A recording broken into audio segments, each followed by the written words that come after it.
मैं अभी कहीं सुन रहा था कि एक घर में अष्टयाम पूजा होती थी। अष्टयाम पूजा में बड़े विधान है, किसी का स्पर्श नहीं कर सकते, ठाकुर जी की सेवा करने जा रहे हैं। पवित्रता का बड़ा भाव रखना पड़ता है, ध्यान रखना पड़ता है। और जो देवी भगवान की पूजा करती थी, सेवा करती थी, उनको संतान उत्पत्ति हुई, बालक हुआ उनको। तो सूतक तो लगा ही था, घर में कोई था नहीं, सर्दी का समय था। ठाकुर जी के ऊपर दृष्टि पड़ी तो देखा उनको किसी ने उठाया नहीं, कोई नहीं था। तो इनके मन में संकोच हुआ, क्या करूं, घर में कोई है नहीं, मैं जा नहीं सकती, लेकिन ठाकुर जी को ठंड लग रही, तो क्या करना चाहिए। तो कहते हैं कि उसने कहा जो पाप होगा मैं भुगत लूंगी, लेकिन ठाकुर जी को ठंड नहीं लगनी चाहिए।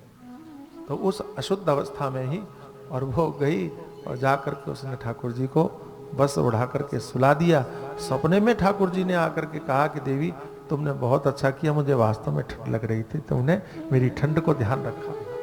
छोटी छोटी बातें हैं, हमने कई बार अनुभव किया है। मैं कई बार कथाओं में कहता भी हूं कि क्रिया को, कर्म को महत्व दो, कर्म को, भाव को महत्व दो।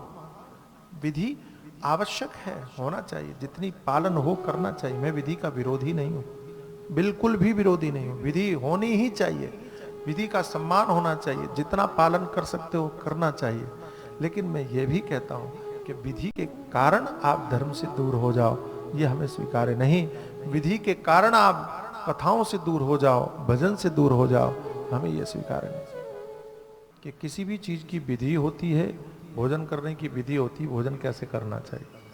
बैठ करके हाथ पांव धो करके आपको सिखाया जाता है, बताया जाता है कि कैसे खाना चाहिए।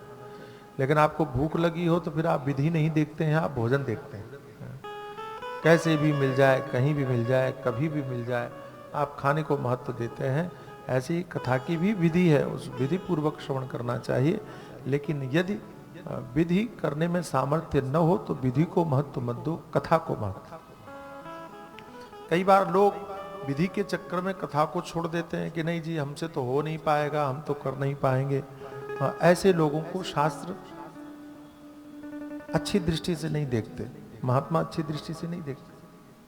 और मैं आपसे निवेदन करता हूं, कभी भी भगवान के नाम का स्मरण करना हो, कथा श्रवण करना हो, अच्छा काम करना हो, भगवान का पूजन ही क्यों न करना हो, इन सारी चीजों को अगर आपको देखना है, करना है, तो विधि नहीं देखी जानी चाहिए। क्या देखना चाहिए? पूजा न छूट जाए हमारी, व्रत न छूट जाए हमारा, जप न छूट जाए हमारा, कथा न छूट जाए, इन चीजों को महत्व देना चाहिए।